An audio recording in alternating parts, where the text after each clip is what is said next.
thanks everybody for taking the time to join me to talk about the Get Up and Goals charity shop project. So as Emer said, my name is Mella and I work on a very part-time basis with a small NGO called a Partnership with Africa. And there's some detail on the first slide there about APA, or Partnership with Africa. So mainly the NGO works in Tanzania and Ethiopia and it's niche insofar as it typically projects would involve domestic workers, female domestic workers and bar workers. We would, actually for a small NGO, we have a very big reach insofar as we would deal with an international federation for domestic workers. And as you may know, there are millions of domestic workers all around the world, and particularly in Ethiopia and Tanzania, it tends to be a big cohort of people that actually can be quite disadvantaged and need and want support to actually be able to work to better their own lives as well. And also, along with the work in Tanzania and Ethiopia, since 2013, we've had a Global Citizenship Education program. We've been an IDEA member since 2015 and one of the first code signatories, so in 2019. And then in 2022, APA successfully accessed Irish Aid innovation funding for this kind of adult and community focused project that's aimed at trying to uncover whether or not it's possible to do global citizenship education in the charity shop sector. So APA has 3 charity shops. One is in Carlow. That's a very big secondhand furniture shop. So if you ever need furniture for your house, it's a great place to go. There's kind of a medium-sized clothes and bric-a-brac shop in Hackettstown in Carlow. And then there's a small bric-a-brac and household items shop in Athlone. And APA is a member of a network body called Charity Retail Ireland. So it's kind of the charity shop equivalent to IDEA, actually. So it's that network body for both NGOs in terms of overseas development and also kind of domestic NGOs, those ones that actually would have charity shops and run the charity shops as a way of funding their activities. And there's also a kind of an equivalent to our code in the charity retail sector, which is called the Code of Charity Retailing. So you can see I've pulled out extracts from it there on the slide. And while it doesn't mention anything about global citizenship education, it's certainly open to the idea of global citizenship education with the different cohorts that kind of have the different stakeholders that have a role in the charity shop sector. So with the volunteers, with the staff, donors and customers.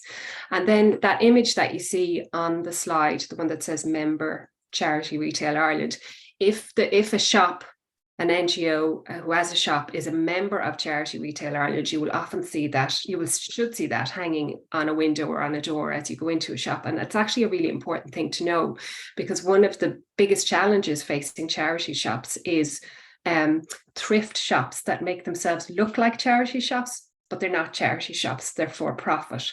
And so that's really, I think, a really helpful thing for people just to be aware of when they're going in, because often they can think they're actually donating to a charity by shopping or by, actually leaving off donations in the shop, but it may not be the case at all.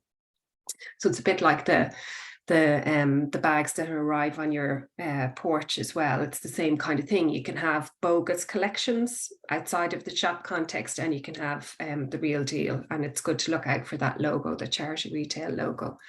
So in terms of our this specific project and the goal and the kind of anticipated outcomes, it really was a feasibility study, because this hasn't been done before to the best of our knowledge. And I had done quite a bit of work contacting Charity Retail Ireland, contacting SAILTA, DOCUS, having conversations to see, was there any awareness of something like this having been done before? And while there were kind of pop-ups and exhibitions that Oxfam and other NGOs may have done over the years, there wasn't any kind of concerted effort to embed global citizenship education in the charity shop sector.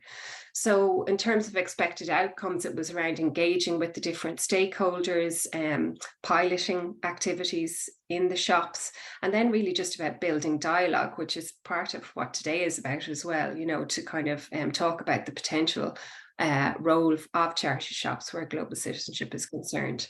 And we also saw it as a way of strengthening our own adherence to the principles in the Code of Good Practice, because it was kind of, it's, you know, we've had these two sort of parallel tracks where we've global citizenship and the charity shops. And I could see that there was something in bringing them together, but it wasn't something that we'd actually we talked about it but not done anything about it. So it was, in terms of those organizational principles in the code, it was a way of kind of bringing global citizenship more into the organization itself.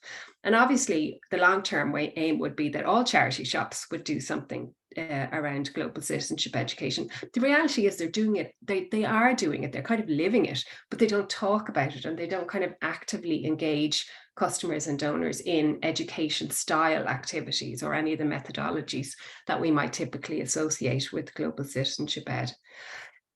Charity Retail Ireland produces a really interesting report every year called the Triple Bottom Line. So they actually look at the impact of the charity sector. They kind of extrapolate from information that's coming from their members out to the whole of the charity retail sector in terms of the economic, the social, and the environmental impact of the sector. So in terms of financial impact, you know, you can see there in 2022, the turnover was 65.5 million. So it's a substantial figure, really. And that was the first full year of trading after COVID. So it's kind of recognized that that probably isn't where we would be at if it hadn't been for COVID. And then clothing is the biggest seller. So that accounts for about there's about 7.3 million garments, and you're talking about, you know, the guts of the 81.1 million customer transactions, obviously there as well. And that's, from a global citizenship education point of view, very interesting, because we all know that fast fashion is a very popular, and, you know, our learners are often very interested in that. So there's a kind of a link there that can be made as well. And there's enormous social benefits, which isn't something that maybe you think about straight away, but some of the people that you will see in shops behind the till or out on the shop floors, they're actually coming from community education schemes. So it's often a kind of a gateway for people to actually get into full employment. And that even is leaving aside the whole volunteer cohort that are involved in the charity shops, some of whom do go on to be fully paid members of the shops. You know, sometimes the CE scheme people or the volunteers actually go on to full employment in the shop themselves. They might become shop managers or van drivers or so on. But oftentimes that involvement as a volunteer is about having a sense of community and, you know, feeling that they're making a contribution, and also the friendships that they make in the shop with other volunteers, with staff members, and with the customers themselves. And that actually is not to be underestimated, because in conversations with our own volunteers, that tends to be the biggest reason that they'll get involved. They like the fact that there's an environmental benefit to it, but really it's about getting them out of their house and giving them a place to go a lot of the time. So that's hugely important. And then in terms of the environmental impact, they obviously, the whole thing contributes to the circular economy. So it's keeping clothes and furniture and so on in use for longer. And, you know, there's lots of figures that have kind of come. There was a very good report recently from the EPA, and it talked about in Ireland, our kind of average textile consumption, for example, is 53 kilograms of textiles per person per year, and it's much higher than the EU average. That would be 26 kilograms. And while 2/3 of our textile waste will go to landfill or it'll be incinerated, there's 1/3 of it that does get reused. Now, that will come through charity shops. If it's unusable or unsellable in the charity shop sector, it will be often sold to commercial recyclers, which is problematic because commercial recyclers export to the global south. It impacts on, you know, indigenous fashion industry and manufacturing of clothing in those places. It puts pressure on their waste infrastructure to the extent that it often is illegally dumped or ends up in landfill anyway. So all you're doing is kind of adding to carbon emissions by sending it somewhere that then, you know, the same thing sort of happens to it. but you know, and at the same time, like, while there's a great environmental, positive environmental impact around the way that the charity shops operate, there's also things that we can improve. So that selling it on to the commercial recyclers is one of those things, and it's important that customers know that, and donors in particular know that that's a possibility, because along with the bogus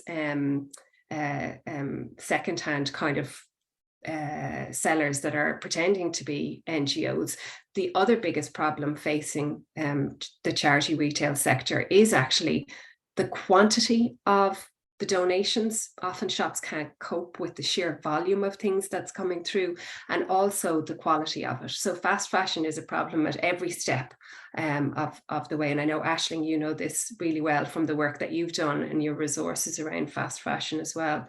And actually, there's a really interesting EU directive coming down the line, which says that we can know by 2025, we're not going to be any longer able to put textile waste in our general waste bin, so in your purple bin.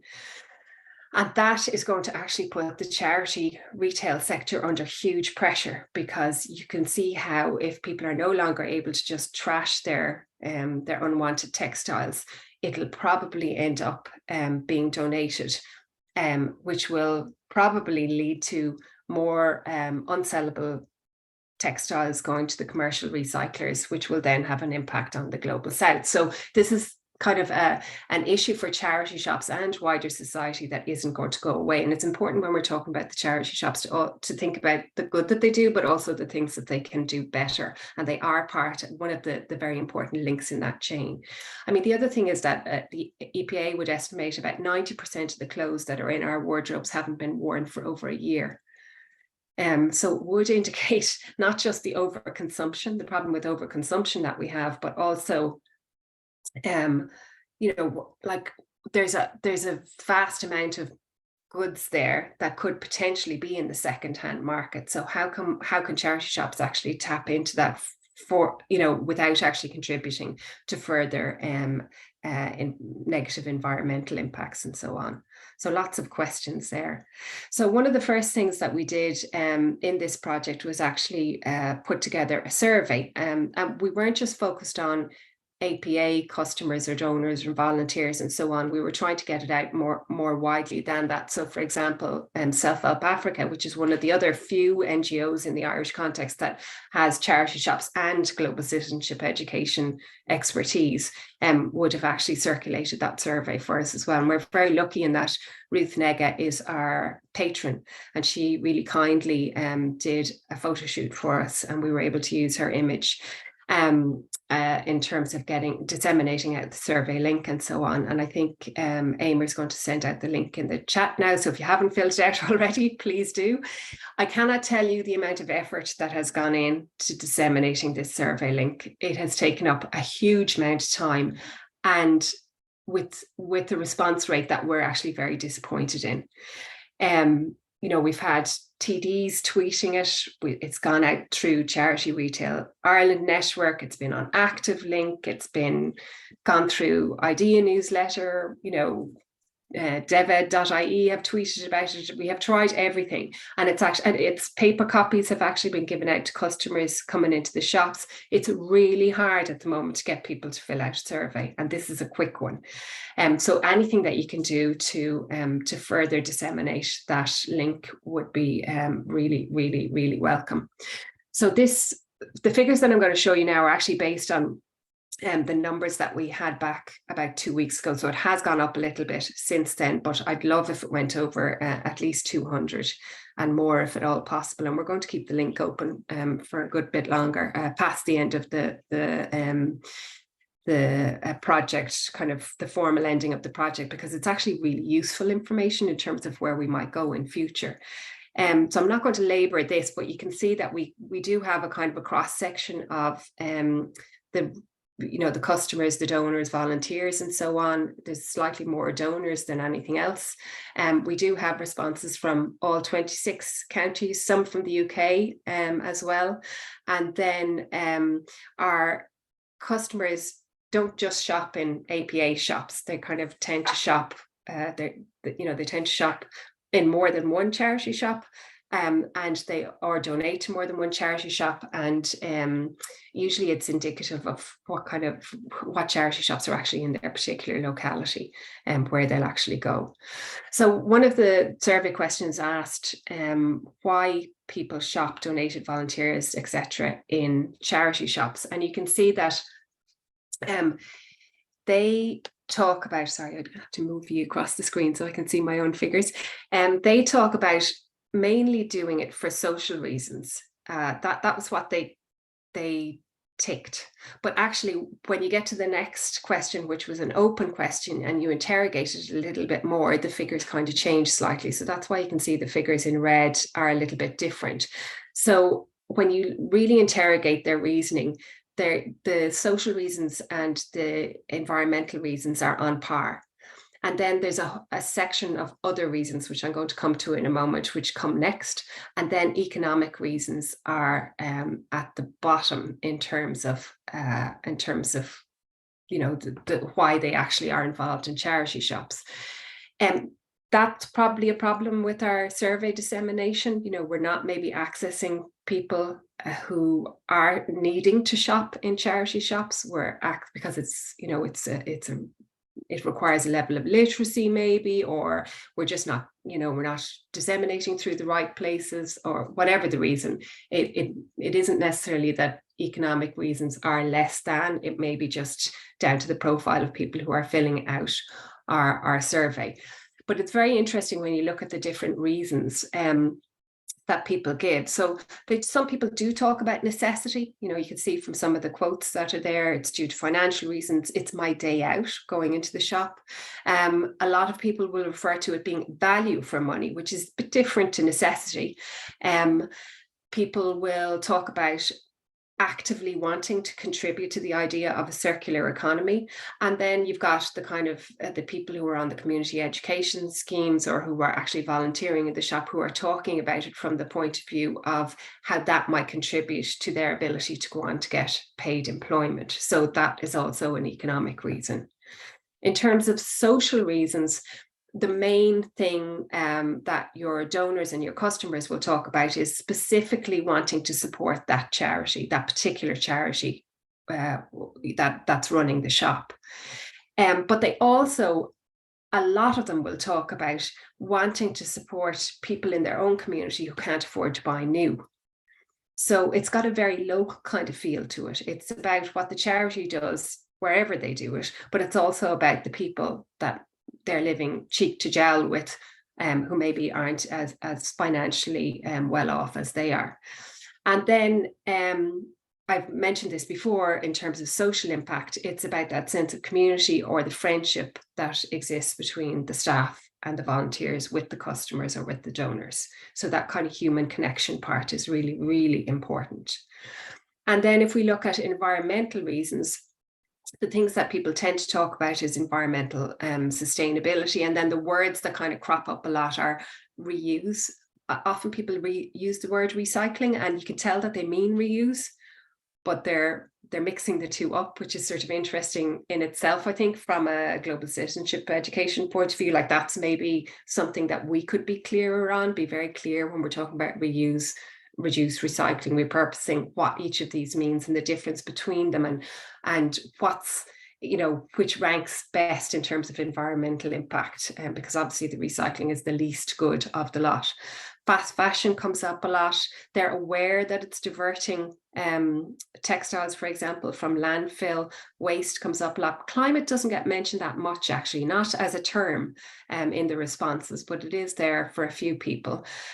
Pollution, and then that whole idea of living more responsibly. So obviously it's hard to kind of separate those out, but you know, because they are all connected, but they're the kind of terms that you do see coming up in the open-ended responses in the survey.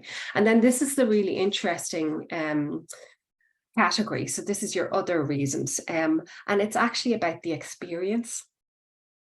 And I find this really interesting. I think I was surprised at how many people actually talked about it. You know, the fact that they want to be unique. They don't want to be fall on trend where fashions are concerned. So charity shops and clothes and charity shops are a place where you can get something that might help you to look a little bit different, so that you're kind of maybe it's matching your personality a little bit more. You're standing out from that kind of crowd idea, but also that idea of getting a buzz out of it.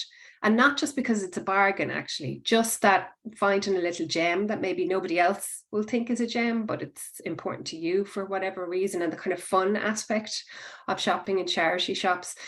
The people that volunteer there and the people that work there, this isn't unrelated to kind of the social impact, you know, that kind of human connection thing, but actually customers really value going into shops where they can have a chat with people that they know.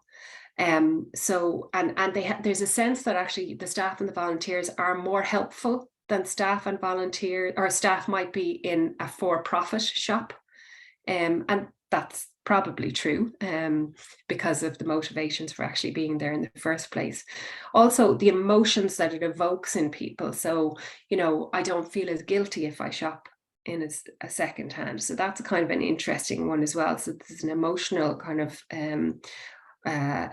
draw to going into the charity shops. And then for the people who are donating, a really big part of it is actually that they're decluttering or downsizing.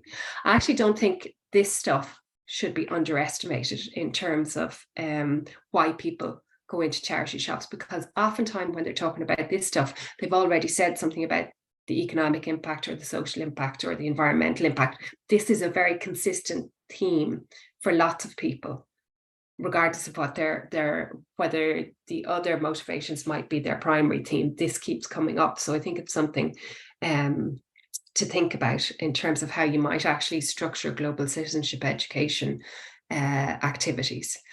So then there was a question around, would you like to learn more about how charity shops support sustainable development? And the majority of people who responded are saying yes. Those that are saying no are often because they think they know already. You know, it's not that they're not interested, they just feel that they know already. And then why they would like to learn more about how charity shops contribute to sustainable development. They want to know so that it will feed their motivation to engage more. So whether that's as a volunteer or a donor or a customer, I think wanting to know will actually, you know, you could go into a charity shop because financially you need to, but if you also know that it's going to help in terms of the environment, then that increases your motivation to be there. It doesn't necessarily take away from the original motivation, but it does actually add something. So there's that kind of added value. They want to find out about local sustainable development initiatives. So they regard the charity shops very much as embedded in their community. And even though the charities themselves might be raising money for, in the case of APA, for women and children in Tanzania and Ethiopia, they see it as a sustainability initiative that's local. So that's really important as well. They also, a lot of people want to know more so that they can tell other people. So they kind of are taking on they see themselves as taking on an education role themselves, which is very interesting because that's obviously what we would really want as global citizenship educators. And then people have questions. You know, where does the money go? Where does the stuff that cannot be sold go to? What does it get used for? Is that a good thing or is it a bad thing? So they want those questions answered, and that information isn't readily available to them. So that's also something that we can tap into in terms of our own activities in the shops. In terms of the goals, they were asked what was the goal that they would most like to find out more about. So the question is important here as well. It's not that they weren't interested in the others, but they tend to be more interested in the goals that probably are about the social end of things. So about people, which is interesting given their reasoning for going into the shops in the first place. So I think it's probably linked to their concept of what the charity is. Like, most of those charities are human development orientated. That's not to say that they don't also work on priorities that have an environmental impact, but the environmental piece isn't to the fore in the name of the charity or in what people believe that that charity does. So I suspect that's why that's coming, those goals like no poverty, reduced inequalities and so on are coming to the top of the list. And then in terms of their reasons for attending an SDG related event or workshop, it was again around their motivation to act. So themselves to do something about poverty, themselves to do something about reduced inequality, being able to tell others or teach others. And then also people do see attending a GCE event or a workshop in a shop as another opportunity for that human interaction. So that social opportunity is very much part of that as well, which isn't a surprise. That's that would be kind of an obvious one.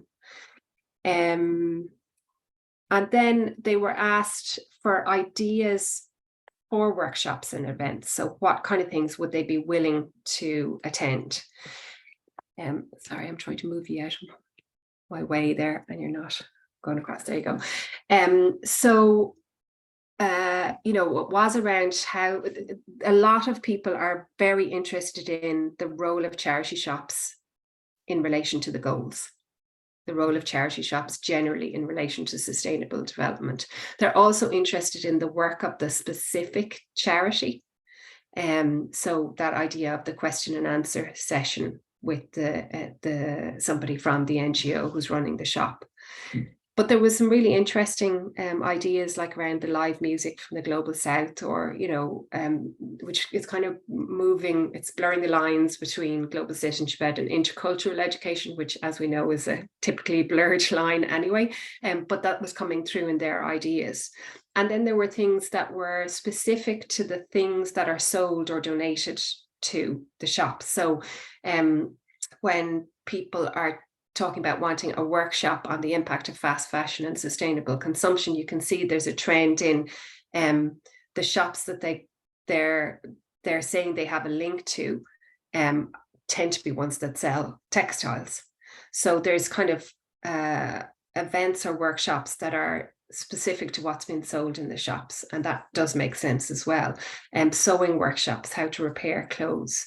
And then for the furniture shops, the idea of a furniture upcycling workshop. Generally, they want a space for conversation.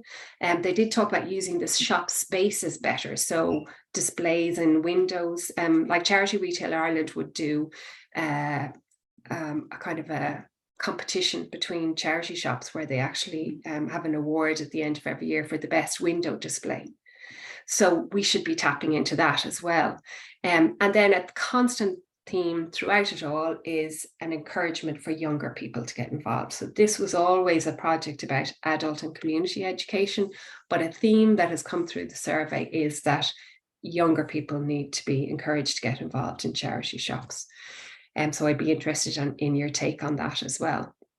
So in line with some of the feedback that we were seeing coming through the survey, because the survey has been open for a good 9 months now at this stage, we actually again went back to the images that we have of Ruth, and we've produced these big posters that are in the shops that kind of tells people about what the charity shop does. So it contributes to the circular economy, you know, it's good value for money. So you can see some of the responses that we were getting back in the surveys coming through in the print sort of media that we have around the shops now. You know, it engages the customers and so on in citizenship and sustainability. It has that human connection, and then it also is supporting the charity. So we were taking that survey data and then kind of using that to help us to kind of generate these this information that the customers and the donors and so on would then see when they were in the shop spaces.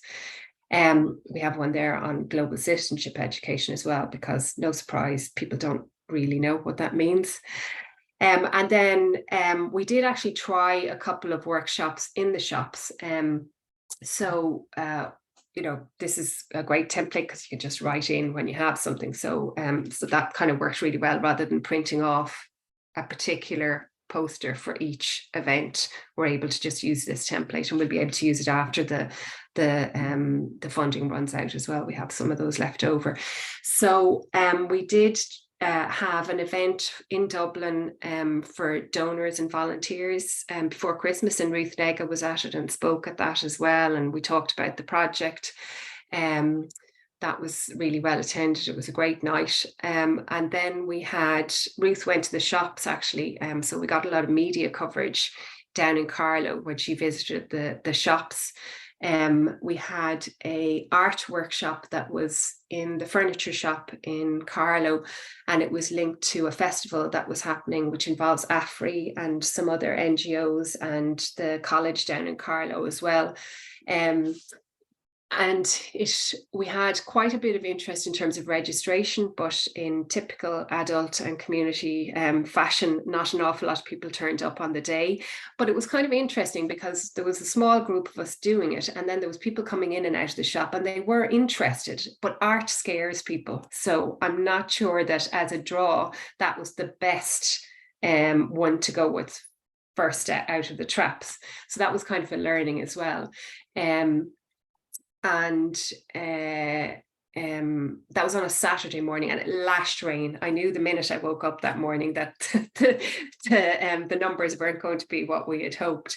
And then we also did, we had the furniture restoration manager from the Rediscovery Centre, who's a great lady, who's actually from down around that direction, come and do an upcycling of a chair workshop, and that was really well attended actually, and that was midweek. Now, one of the reasons it was well attended is because there's a school nearby, and one of the teachers got wind of it, and she brought down her TY group, and it led to all sorts of very interesting conversations while the chair was getting upcycled around worldwide global schools, global citizenship education. It was a lovely mix of adult and community sector and formal education sector in the same space.